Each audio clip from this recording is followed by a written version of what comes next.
Hey, it's Jared and Tanya down there on the ground from Bota Fitness. We're going to be going over our stretching routine. So static stretching, which means holding a stretch in one spot, as opposed to dynamic stretching, which we do during our warm-up. Static stretching is important post-workout because studies have shown that it will help build more muscle, it will help improve your flexibility and mobility, and it gets your body in that state of rest and recovery that we wanted to start to get into as soon as we can post-workout. So the way that our stretch routine works is we have a timer that's set for 38 seconds that will go off. It's set for that because after the beeper goes off and you transition into the next stretch, you will have about 30 seconds to sit in that stretch, rest, relax, get a nice stretch before we move on to the other side or on to the next stretch.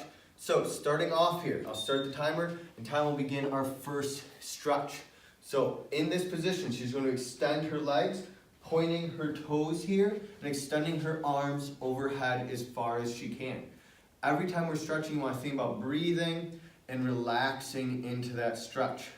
So as you can see, she has her shoulders or her arms extended overhead as far as she can, trying to bring the backs of her hands to the ground there. As she's breathing here, she's going to want to think about extending and elongating that spine, keeping those toes pointed, keeping those arms reaching as far overhead as she can. Now we're going to transition into that next exercise. So put her hands down into a T. She's going to keep those palms flat on the ground and try to keep those shoulders flat. Those palms being flat are going to get a good stretch through that bicep there. And then from there, she's going to pick her leg up, cross her body with it, and imagine that she's trying to get that knee to stretch as far away from the midline of her body as she can. This is going to get a good stretch through that low back and through that hip that is being stretched over top of your body. She's got about 5 more seconds here. And in 3, 2, 1, we're going to transition right to the other side. So she's going to put that leg that was up, down, bring up the other leg and cross it over. Now, if Tanya wanted to make this exercise a little bit more difficult, she can either bring her knee up higher, or if that's still a little bit too easier, she can extend her foot all the way out. So you can get a really intense stretch through that hip and through that low back, make it a little bit more challenging for those who are more flexible. And we got about 10 more seconds here, and then we're going to start going into an ankle over knee stretch. 5 seconds, and in 3, 2, 1. Now in order to get into that ankle over knee stretch, she's going to take her ankle, put it over the opposite leg's knee, reach through that window that happens there, and pull that knee toward her body, trying to keep that back nice and flat, trying to keep this knee here driving out, getting a good stretch to that piriformis and through that hip on that side, as well as a little stretch on the leg on the opposite side. Now, if you wanted to modify this at all, if you can't get through that window that your legs create there, you can grab a hold of your foot on its own or use a band to help you out there. So that's, you're going to switch sides.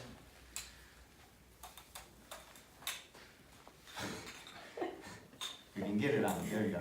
There you go. As you can see, she put the band around the foot that the opposite foot of the leg that's being crossed over. She can pull her legs toward her chest using that band, which makes it a little bit more comfortable. She's going to hang out in that position for about 15 more seconds.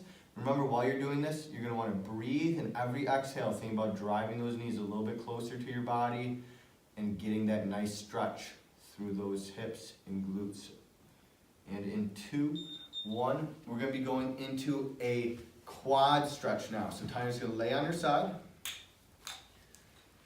Good. And same thing, you can use that band if you have a little bit of trouble with flexibility. A band is going to allow you to get a hold of your foot without having to reach all the way down there with your hand. Now, a few things about this stretch is you want to keep those hips pressed forward without an arch in your lower back. If she were to arch her back here and take kind of that slack out of the legs, now all she is stretching her lower back, which is an area on people who tends to be a little bit overstretched anyways. So what she's going to want to do is keep that core active, keep those hips pressed forward, and get that stretch. You're going to roll over to that other side. And don't use that band on the other side. So for those who are more flexible, you can grab a hold of your own foot and pull that toward your butt cheek there. And if you are kind of somewhere in between where you don't need the band, but this is a little bit uncomfortable, maybe it hurts your knee, you can grab the heel of, grab the heel of your shoe and pull that toward your butt as well. Hanging out right there. Think about getting that nice stretch through that hip flexor up here and through the quad on that leg that you were pulling. You got 5 seconds. And in 2, 1, we're going to sit up. If you can face the camera, we're going to go into a hamstring stretch.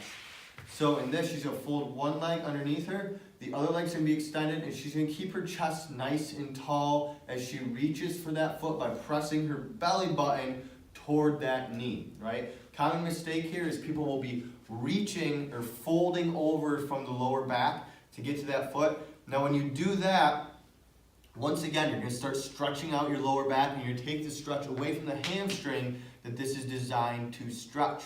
Can you feel the difference between rounding that back and reaching for that foot versus keeping that chest tall and dragging that belly button forward? Switching sides there. Excellent. Now with this one, same thing. You want to breathe, and with every exhale, you're going to want to think of getting that belly button closer to that knee and those hands closer to that foot. And eventually you'll be able to get a nice good stretch. And I know a lot of people won't be able to reach their toes at first. Some people like Tanya, who are very flexible, will be able to, but if you work on it, your flexibility will improve. We have 10 seconds left here. Then we're going to go into a seated groin stretch or a butterfly stretch. In 3, 2, 1, going right into that butterfly stretch there. So for this, we're going to bring our feet together.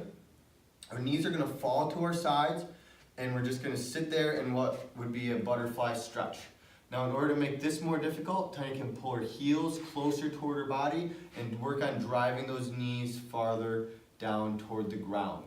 And you can use your elbows as a little bit of support there to help push those knees. And whenever you're stretching, you don't want to stretch to the point where you're in immense pain. You want to get a nice, strong stretch, so you don't want to feel nothing, but you want to feel just a little bit of tension, nothing where you're in pain or it hurts too much. That easy tension is going to be what helps improve flexibility as we go forward. From here, we're going to stand up. So you can take a couple steps back there. And we're going to reach over our head and go into a little tricep stretch here. So with this stretch, we're getting the tricep here, as well as some of the lats and those obliques along the side. Now if you could turn around just to show the camera what your hands are doing there. Excellent. So as you can see, her hand is reaching toward that far shoulder. She's pulling on her elbow with that top hand there. And what she can do to make this stretch a little bit more intense is actually lean toward the side of that hand that's pulling. Switching arms there. There, and same thing, work leaning slowly away. Now that lean is going to really improve that stretch through that lat and through those obliques there, especially if you keep that core nice and tight, those ribs down. Just like when we're doing movement, you don't want that back to arch too much. You want to keep that pelvis and rib cage in a nice alignment there. You have about 12 more seconds. Keep holding that stretch, keep breathing, sitting into it. Then we're going to go into our final stretch here in 5 seconds, which is going to be a standing calf stretch. In 2, 1, going up against the wall here or against anything. Now with this calf stretch, what she's trying to do is get this back heel down on the ground and drive into that front leg. So you get a good stretch through that back calf, which tends to be a problem area for a lot of people. If you have issues getting depth on a squat, one of the major things that might be the problem is your ankle mobility. And this stretch is going to help out with that, and over time allow you to sit deeper and deeper into that squat because of the improved ankle mobility that you can get out of this. In 2, 1, you're switching sides here. And I'd like to say, with stretching, it seems as if a lot of people will say, oh, I'm just inflexible, I can't get flexible. Well, that's the same idea as saying, oh, I'm just not strong, I can't get strong. That's not true. If you work on it and you slowly, progressively overload it, just like you would with strength training, you have the potential to improve your flexibility. Now, everybody might not be as flexible as everybody else. Everybody has kind of their own limit, just like everybody has their own limit to strength. You're not probably going to be the strongest person in the world, but you can definitely improve your strength and you can definitely improve your flexibility, and that will help your health and longevity and fitness overall. And that is the end of our stretching routine.